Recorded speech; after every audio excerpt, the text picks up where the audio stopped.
Hey. Oh my God. How did you know it was my birthday? What do you mean?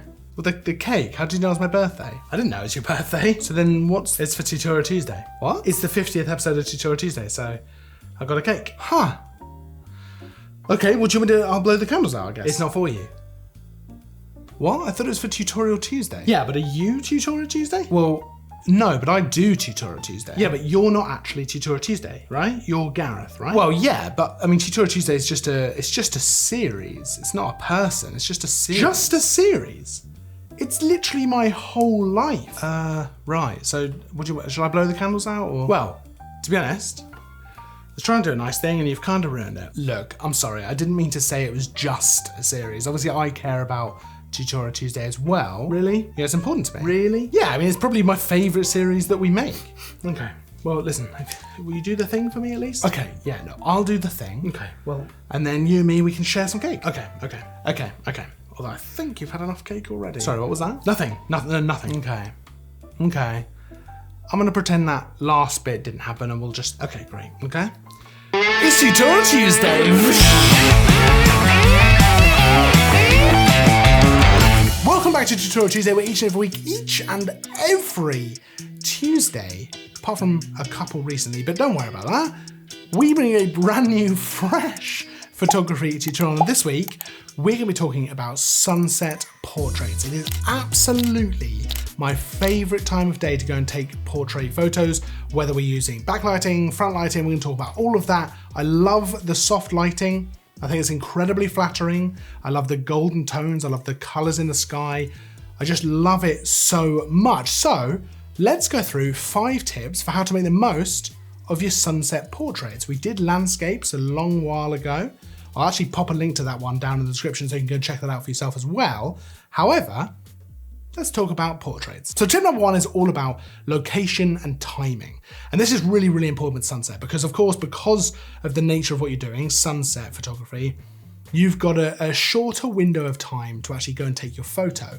So generally speaking, it's a good idea to know exactly where you're going, what it's gonna look like at sunset, where the light's coming from, all that kind of stuff before you get there. Because you've got about an hour before the sun properly sets, where you've got sort of golden hour, you've got that golden light. I like to leave it a little bit closer, about 40 to 30 minutes before sunset. That's when I'll generally start taking the photos because you get that really beautiful golden light.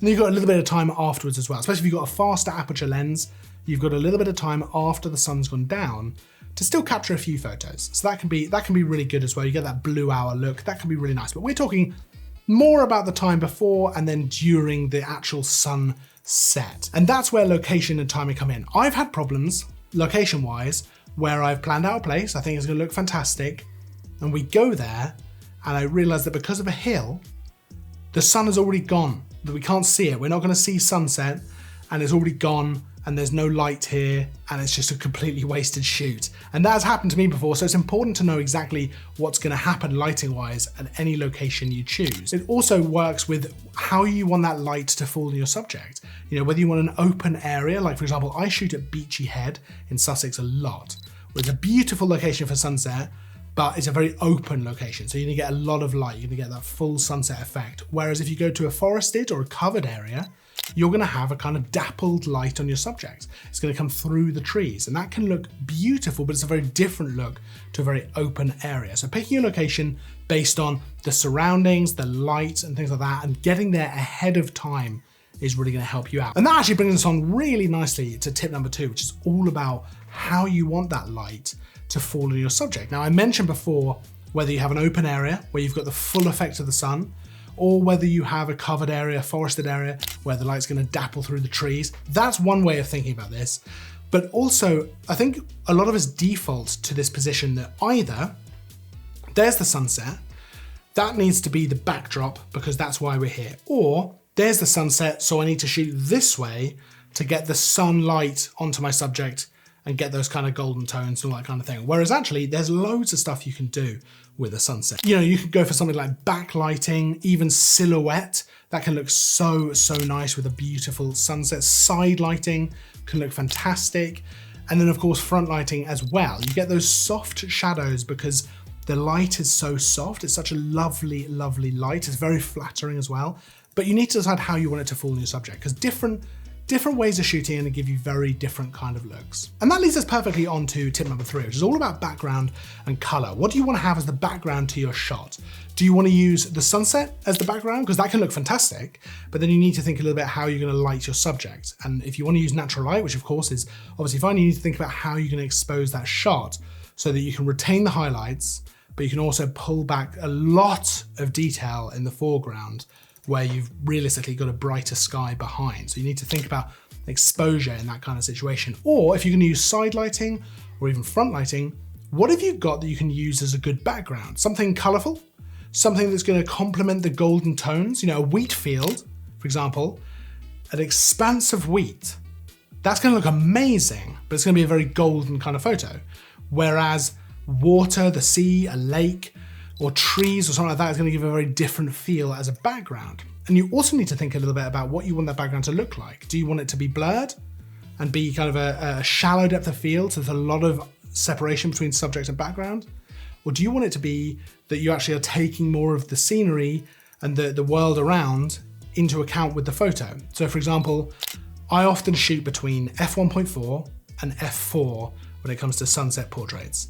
And that's because sometimes you want to have that nice isolation, that nice separation with the blurred background. But sometimes, especially if I'm using the sunset as a backdrop, I want to make sure I'm getting enough of the scenery behind in the photo. I want to make sure that it's not going to be in focus because I still want to have a bit of separation, but I don't want it completely blurred out so I can't see anything. I might even stop down to f5.6, even f8 if I'm really going for a specific style of photo where I want to have way more of the landscape actually in focus. To a degree, there's not a lot of point having a sunset shoot without incorporating some of what makes the sunset so special. Obviously the light is a huge part of it, but sometimes you do need to stop down and actually get a little bit more of the scenery around you. Which actually perfectly brings us on to tip number 4, which is about interacting with the scenery. So like I've just been mentioning about getting that scenery in the shot, sometimes you don't need to have a straight on portrait with the subject looking at the camera or interacting with the camera. Sometimes it can be nice to have a photo where your subject is actually interacting with the sunset, with the scenery, just sitting, staring off into the sunset. That is a beautiful look. I always think that's fantastic. You know, interacting with some long grass or wheat or anything like that can look really, really nice. And it's a little bit more natural than just a straight portrait, which can look great, but a little bit staged, a little bit forced, something like that. It gives your model something to do, especially with their hands or something like that. It gives them somewhere, like a direction, obviously a direction to face, but also a direction to, you know, to feel and act. And it can actually give you some really, really nice photos that maybe you wouldn't normally be able to get. Especially if you've driven out to some beautiful scenery, incorporate it in the shot and have your subject actually interact with it and stuff like that. It can be a game changer when it comes to a lovely sunset portrait. And of course, tip number 5 is all about your settings. You know, do you want to have a blurred background? Do you want to have more of that depth of field and more of the landscape actually kind of in focus and visible and obvious what it is? I like to do that a lot, but sometimes there is a time to have that separation. But if you are going to shoot either for separation and have f1.4 or something like that, or if you're going to shoot for a deeper depth of field, generally speaking, you want to expose for the highlights. If you're not going to take along a flash or anything like that, which I don't really at all, I generally shoot natural light, then you want to make sure you're exposing for the highlights because you can't really get those back. There's a little bit of room to bring them back, but for the most part, you want to bring back the shadows. So exposing for the highlights gives you a little bit more room to get the final image you want to get. Sometimes it is important to actually bring that exposure up, blow out the highlights just enough that you can pull them back in post, but that you've added much more detail to your foreground, to your shadow, to your subject. Because the most important part really of the photo to have properly exposed as the final result is always going to be your subject. And I find there's a lot I can do in post to bring that back if I shoot for the highlights, but you can't go too far one way or the other. This is a little bit of trial and error, a little bit of practice is involved in this. But if you're safely maintaining the highlights, but you also make sure you've got your subject exposed properly, you should generally be able to come out with a nice final image after a bit of editing in Lightroom, Photoshop, Capture One, whatever it is that you use. If you're in a situation where you're trying to take the photo, and if exposing for the highlights means that your subject is just going to be just shadow, just complete shadow, then it might be that you actually need to just change position, change location a little bit, just a few steps one way or the other, or moving around a little bit can make a world of difference when it comes to actually getting the correct exposure for your shot. If you're facing directly into the sun, it's always going to be hard, but then maybe in that situation, you actually want to lean into that and make it a silhouette shot where your subject is just a silhouette, just a completely enshrouded in shadow and a silhouette. That can be beautiful, and it can kind of take you away from having to worry so much about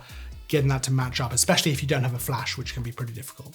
Now, those are my 5 tips for shooting portraits at sunset. Like I say, it's my favorite time. It's just 5 tips, so there's loads of stuff we haven't talked about. If you have any tips of your own, I'd love to hear them down in the comments. I love reading your own tips for these things that we talk about. So anything, pop them down there. Any questions, pop them down there as well. I'll put a full list of all the kit we use for these photos in the description, so you can go and check those out for yourself. Of course, if you liked the video, make sure to like and subscribe.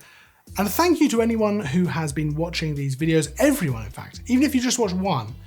We're up to number 50 with Tutorial Tuesday, which is a pretty big deal. We all really appreciate it, and we couldn't be doing these videos without you watching them. Well, I suppose I could make them, but what would be the point? Just for me to watch them back? Absolutely crazy. I will of course see you in the next video, and as always, thanks for watching.